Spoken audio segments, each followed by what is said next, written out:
जब हम इंडिया के फ्रीडम स्ट्रगल की कहानी सुनते हैं तो कई नाम हमारे सामने आते हैं। महात्मा गांधी, पंडित नेहरू, भगत सिंह, सुभाष चंद्र बोस। लेकिन एक नाम है जो इन सब के बीच strong will power, organisation skills और पॉलिटिकल विजडम का सिंबल बनकर उभरता है, और वो नाम है सरदार वल्लभ भाई पटेल। उनका जीवन इंडिया के फ्रीडम मूवमेंट की मिट्टी में गढ़ा गया था। सिंपल लाइफ लेकिन फुल ऑफ डिटर्मिनेशन। 31 अक्टूबर 1875 को गुजरात के नाडिया टाउन में एक किसान परिवार में उनका जन्म हुआ। बचपन से ही उन्होंने लाइफ की डिफिकल्टीज को फेस किया और एजुकेशन के साथ साथ इंडिपेंडेंट थिंकिंग और जस्टिस के लिए स्टैंड लेना सीखा। शुरुआत में वो एक बैरिस्टर बने और ब्रिटिश सिस्टम में काम किया, लेकिन जल्द ही समझ गए कि ये सिस्टम जस्टिस नहीं बल्कि ऑपरेशन का टूल है। उनकी लाइफ का टर्निंग पॉइंट था महात्मा गांधी से मिलना। 1917 में जब गांधी जी ने गुजरात के खेड़ा डिस्ट्रिक्ट में किसानों के लिए मूवमेंट शुरू किया, तब पटेल एक लोकल लीडर के रूप में सामने आए। यही मूवमेंट था जिसने एक लॉयर को जननायक बना दिया।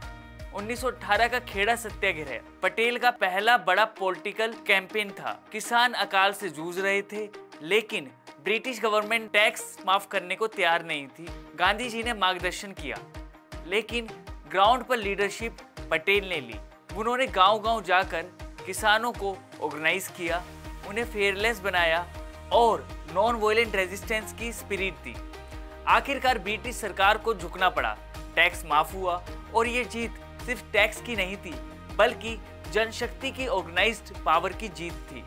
इसके बाद आया बारदौली सत्याग्रह, जिसने पटेल को सरदार बना दिया। 1928 में ब्रिटिश सरकार ने 22% लगान बढ़ा दिया, जो किसानों के लिए असंभव था। पटेल ने साफ कहा, किसान एक पैसा भी नहीं देगा। उन्होंने पूरे बारदौली में डिसिप्लिन और यूनिटी बनाए रखी और ना हिंसा होने दी ना अव्यवस्था। जब ब्रिटिश ने फार्मर्स की प्रॉपर्टी जब्त करनी शुरू की, तब भी लोग शांत रहे। आखिरकार सरकार को झुकना पड़ा और टैक्स बढ़ोतरी वापस ले ली गई। बारदौली की महिलाओं ने पटेल को सरदार की उपाधि दी। पटेल ने इससे पहले 1918 में अहमदाबाद मिल वर्कर्स स्ट्राइक में भी गांधी जी के साथ काम किया था। इंडिया का पहला ऑर्गेनाइज्ड लेबर मूवमेंट, वहां भी उन्होंने वर्कर्स को ऑर्गेनाइज किया और डिसिप्लिन और सत्याग्रह की मिसाल पेश की। इसके बाद आया 1920 में non cooperation movement. Gandhi ji के कॉल पर पटेल ने पूरे गुजरात में ब्रिटिश इंस्टीट्यूशन का बॉयकॉट मूवमेंट चलाया। उन्होंने खुद अहमदाबाद म्यूनिसिपैलिटी से इस्तीफा दे दिया और जेल भी गए। जब चोरी चोरा इंसिडेंट के बाद गांधी जी ने मूवमेंट वापस लिया, तो पटेल ने उनका साथ दिया और कहा, सत्याग्रह आत्मबल की परीक्षा है, अहंकार की नहीं। 1930 में नमक सत्याग्रह के समय पटेल ने फिर लीड किया। उन्होंने गांधी जी के डांडी मार्च से पहले अरेस्ट होकर रास्ता साफ कर दिया। उनका मानना था, नमक सिर्फ चीज नहीं, ब्रिटिश एक्सप्लॉयटेशन का सिंबल है। 1942 का quit India movement, Gandhi ji ने इसे कहा final call for freedom. Patel ने लोगों से कहा, अब ये वक्त सिर्फ नारे लगाने का नहीं, कमिटमेंट निभाने का है। अरेस्ट होने से पहले उन्होंने कहा था, अगर देशभक्ति अपराध है तो मैं ये अपराध बार बार करूंगा। जेल से निकलने के बाद पटेल का रोल और भी बड़ा हुआ। वो सिर्फ मूवमेंट के नेता नहीं बल्कि कांग्रेस के स्ट्रॉन्गेस्ट ऑर्गेनाइजर थे। उन्होंने पार्टी को लोकल से नेशनल लेवल तक स्ट्रक्चर और डिसिप्लिन दिया। उनका बिलीफ था, फ्रीडम सिर्फ सड़कों पर नहीं, ऑर्गेनाइजेशन और यूनिटी से भी मिलती है। 1937 के इलेक्शंस में कांग्रेस की जीत में उनका बड़ा हाथ था। उन्होंने कहा, इंडिया की नींव धर्म पर नहीं, नागरिकता पे रखनी होगी।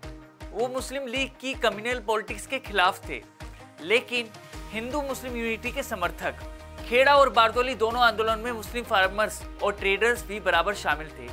पटेल हमेशा कहते थे, धर्म नहीं कर्तव्य ही हमारा रास्ता है। उन्होंने पूरे जीवन में ये साबित किया कि लीडरशिप मिरेकल्स से नहीं, ऑर्गेनाइजेशन और सैक्रिफाइस से बनती है। खेड़ा की फील्ड से लेकर अहमदाबाद की सड़कों तक और जेलों तक उनका मैसेज एक ही था, ट्रूथ, डिसिप्लिन और यूनिटी। यही स्वतंत्रता संग्राम का मार्ग था। जब इंडिया आजाद हुआ, गांधी जी ने कहा, अगर पटेल ना होते तो शायद ये यात्रा इतनी ऑर्गेनाइज नहीं होती। सरदार पटेल वो नेता थे जिन्होंने इंडिया को एक नेशन बनाया और जिनकी लेगेसी आज भी हमें याद दिलाती है कि सच्ची ताकत यूनिटी में रहती है।